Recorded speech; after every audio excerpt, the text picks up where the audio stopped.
Welcome back to the Daily Brief on this day. As we've been telling you, the top story of the day, not just here in Kenya, but on the global front as well, has been the death of Robert Mugabe, who's died at 95 years of age. Of course, born on the 21st of February 1924 in the then Rhodesia, and he won Zimbabwe's first election after independence, becoming Prime Minister in 1980. And of course, he's known for his good and bad work, and critics would say that he wasn't a leader, he was a dictator.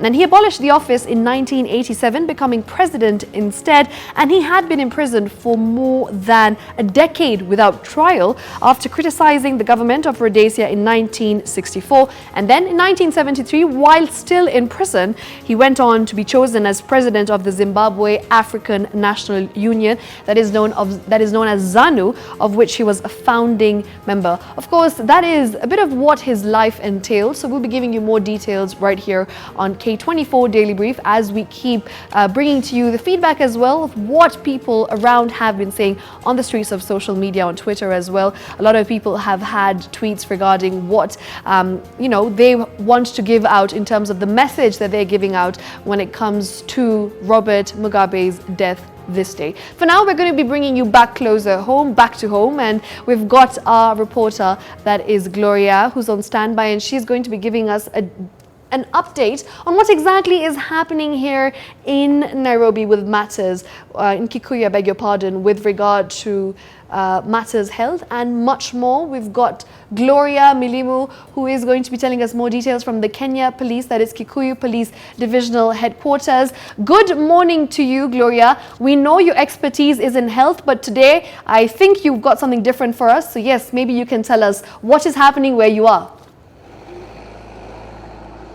Well, Shiksha, remember yesterday police launched investigations into a money heist that happened yesterday when a G4S armored vehicle was intercepted by robbers disguising as police officers and made away with 72 million shillings. So today morning, Shiksha, we understand that police were able to recover 13 cash boxes in Thogoto Forest here in Kiambu County, and they're currently here at the Kikuyu police station, and we're told that they got this information from a member of the public who came here and recorded a statement of having seen these boxes in the said forest. So we're just here waiting to get a word from the OCS, but we also understand that a mobile phone was recovered at the scene, and also a SIM card was also recovered there, and a G4S jacket was recovered at the same scene, Shiksha. So we're just waiting to hear from the police what they have in regards to the investigations that commenced yesterday. Remember, a G4S manager was also arrested just to help police with the ongoing investigation. So we're just waiting to get these details, Shiksha, so that we can update our viewers in our subsequent bulletins. Shiksha.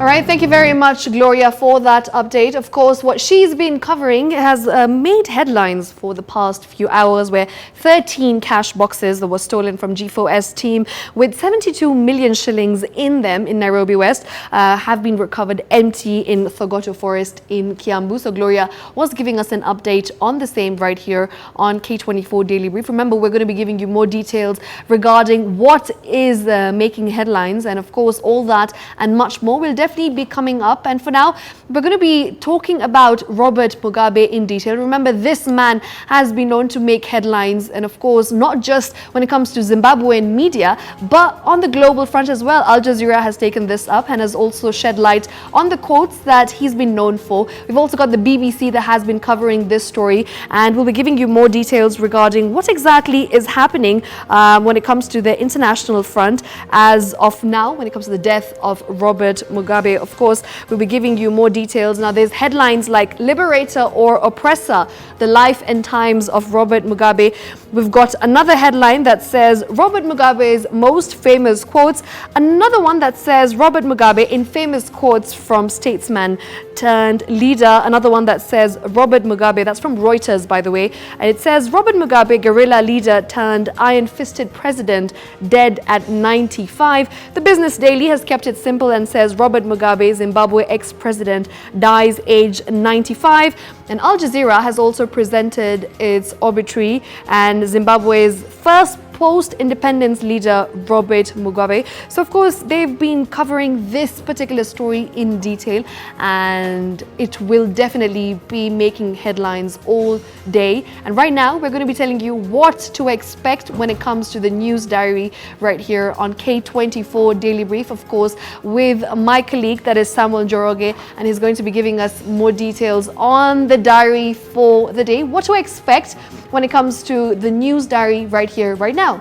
That's true, and getting to understand what is happening currently in the country is that, but you can take it first, Shiksha. All right, of course, so we're going to be starting off with the first story of the day. Okay, so this is about the Mau evictions, and families continue leaving Mau Forest in droves following a government directive that they vacate within the next 2 months. And politicians have claimed that the evictions could end up in a humanitarian crisis, with majority of the evictees having nowhere to go. The government, however, insists that the exercise is legal and will proceed as planned. What else are we expecting today when it comes to the news diary, where international show, the 2019 ASK Mombasa International Show, of course, is going to be ongoing in Mombasa, and we're going to be giving you more details as it enters its day 3 today after the official opening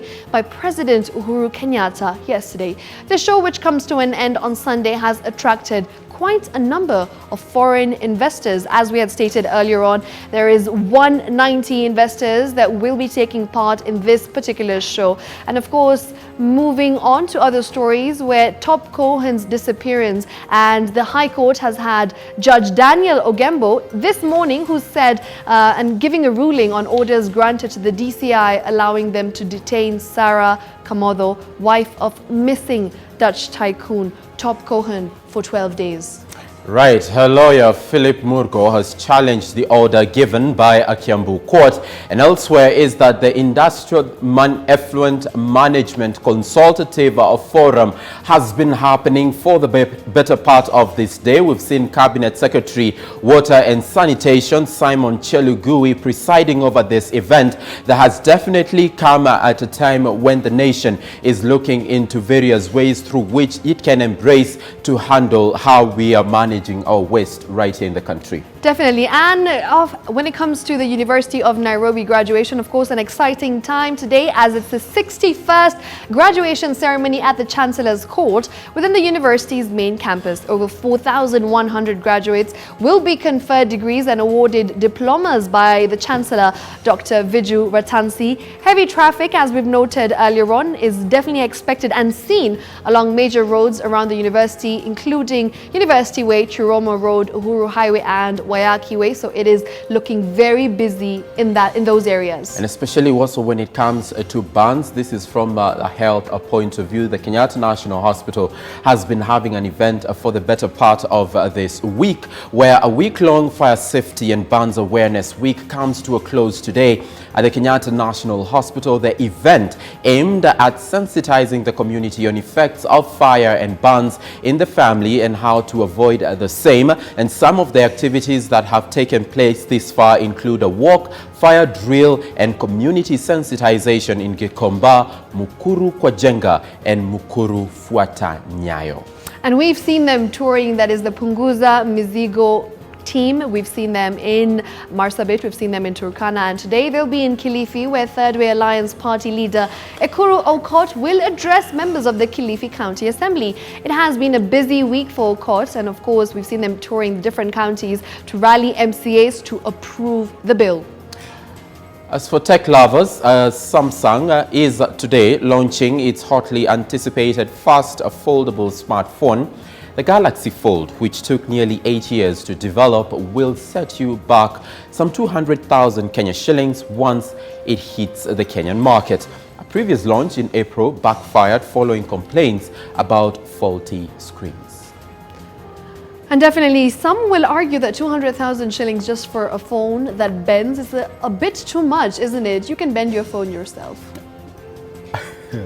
Maybe not, but moving on. Don't try it at home, though. Don't try it at home, though. Yes, that is definitely a disclaimer. And Director of Public Prosecutions Nurdin Haji has ordered the immediate release of a man arrested for slaughtering and cooking a dog due to hunger in Tharaka Nithi.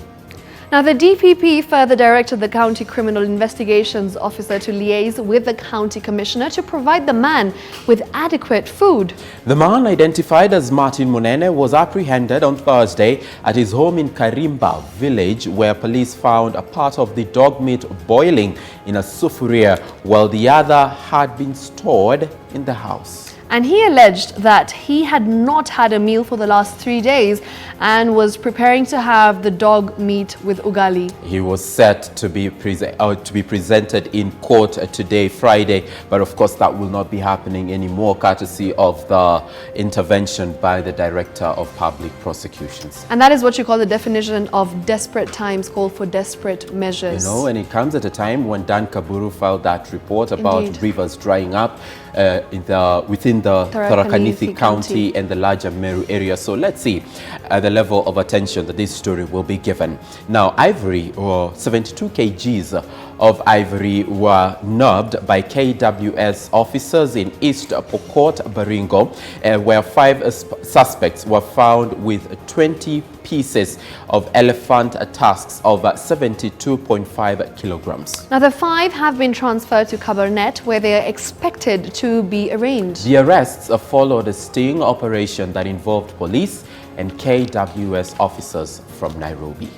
Right now, traditional medicine killed 5 people yesterday who had consumed this medicine at Tabani village, Tongoren constituency in Bungoma County. Villagers say a man had been hawking the traditional herbs medicine, claiming to be a doctor. And 2 of those who took the concoction died almost immediately, with the 3 others passing on while receiving treatment in hospital. Sad turn of events there. Definitely. Absolutely. And we move on now to international news. Still, South Africa keeps dominating international news. Xenophobia still ongoing. And we've seen Cyril Ramaphosa, the president of South Africa, address this particular issue. But of course, another yet topical story in as far as international news is concerned is the death of Robert Mugabe. And of course, Robert Mugabe, Zimbabwe's first post-independence leader, has died aged 95. Now, Mugabe passed on in Singapore while he was receiving treatment,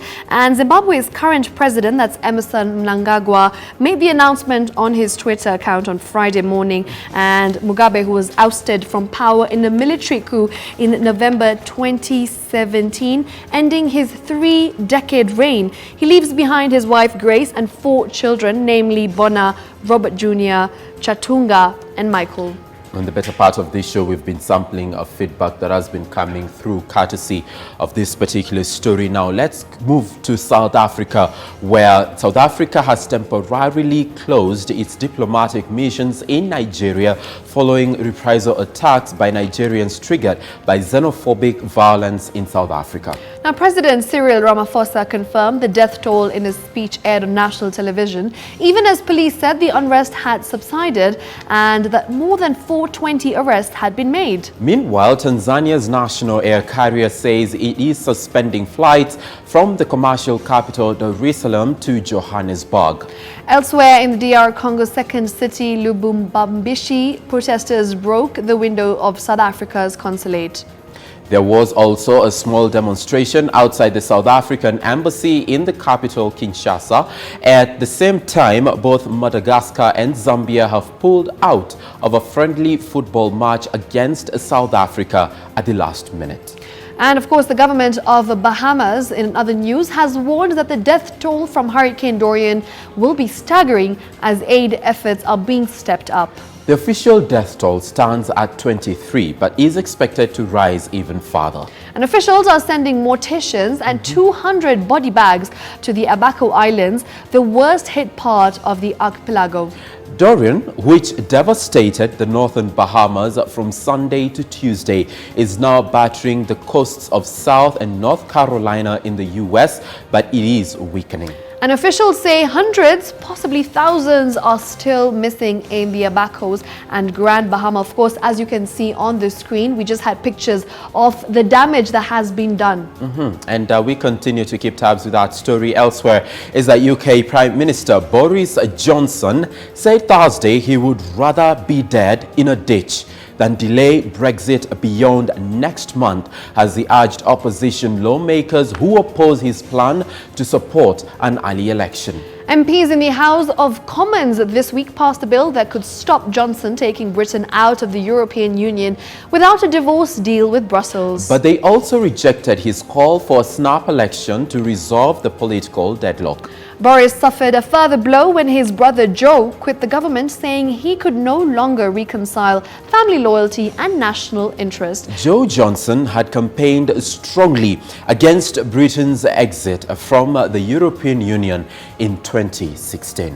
And exciting times ahead in the tech front, where tech giant Samsung is launching its hotly anticipated first foldable smartphone months after faulty screens forced an embarrassment delay of its release. The world's largest smartphone maker spent nearly 8 years developing the 200,000 Kenya shillings Galaxy Fold, but had to hold its launch in April after reviewers reported screen problems within days of use. And after months of refining the Galaxy Fold, which is ready for use on high-speed 5G networks in some markets, Samsung said it will release the smartphone in South Korea, followed by select countries, including the United States of America, Germany and France.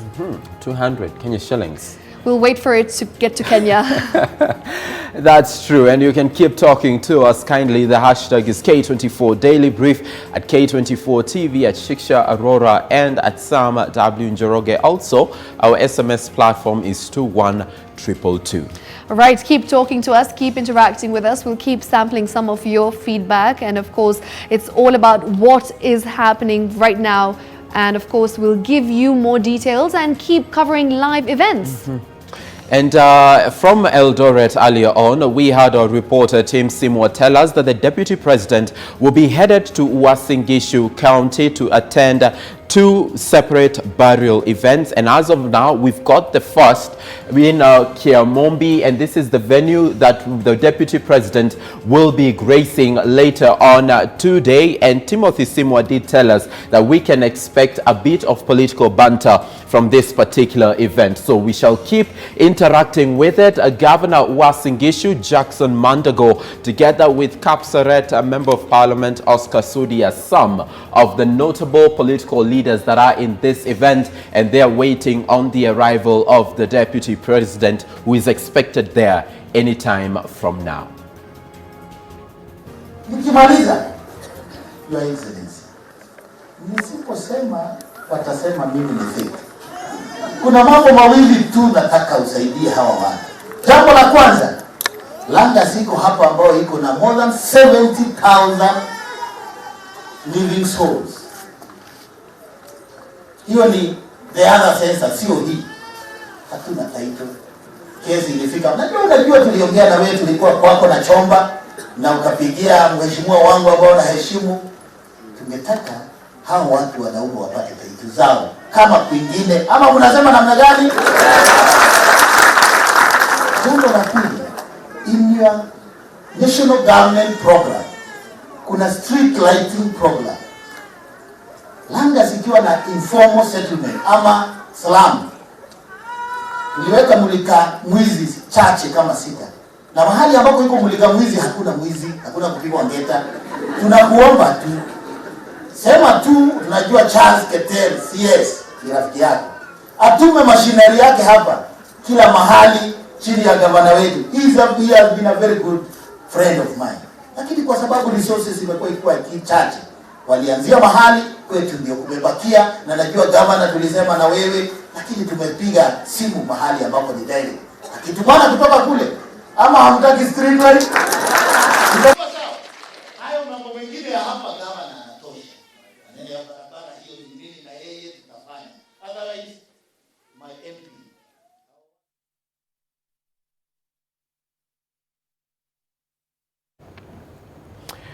One of the events that will be of interest in as far as our news diary is concerned today, it is that particular burial where the Deputy President will be headed, and we expect his arrival any time from now, and we will keep interacting with this particular event. Actually, a developing twist to it is that the Deputy President is already there. So expect a lot, especially during Newscut, that will be coming your way in around an hour from now.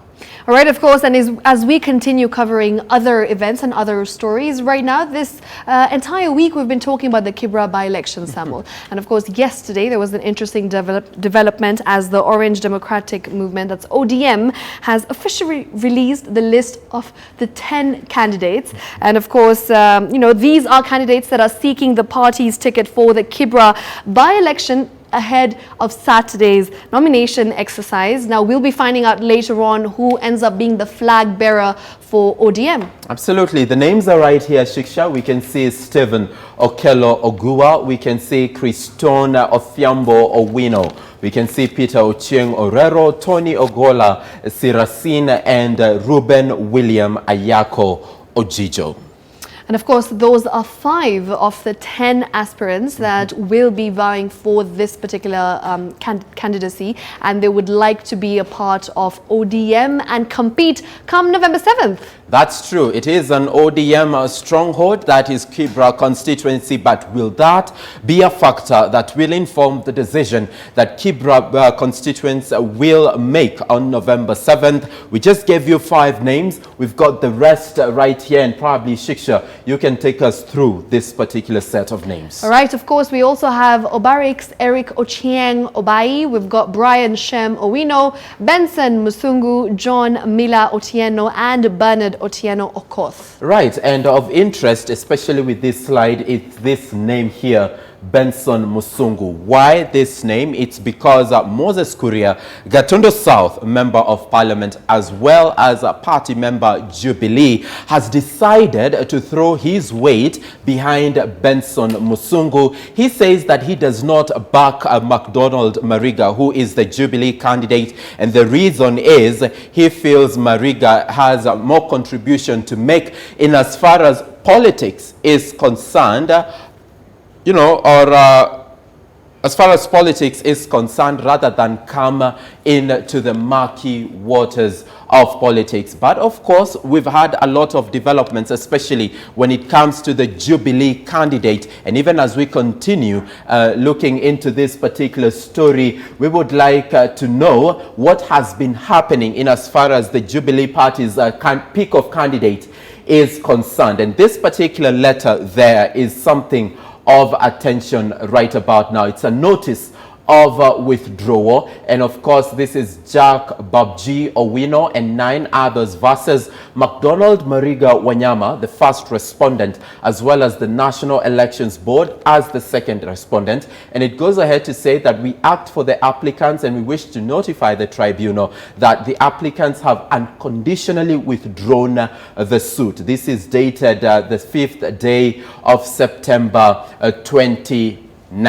Which suit exactly were they withdrawing? Remember, Shiksha, right, when Mariga was touted to be the gentleman who will be bearing the Jubilee flag, there were those that felt that the decision was not arrived at within the right parameters that should be used to pick a candidate. And there are those that actually made reference to a certain case, that is Diana Kethi Kilonzo versus IEBC, when the Diana Kethi Kilonzo wanted to contest for Makueni a senatorial position after the passing of Mutula Kilonzo Sr. And there was a case. Is she actually even a resident of Makueni in the first place? Is she a registered voter? Those were some of the issues that informed the argument around that case. And this particular gentleman relied on that as a preamble. But after consultations with the party, there was withdrawal of that particular suit. And they all agreed to throw their weight behind MacDonald Mariga. All right, of course, that and much more will be happening right after this short break. We are on the Daily Brief, and of course, hashtag K24 Daily Brief is where you will be finding us. Don't go anywhere. Right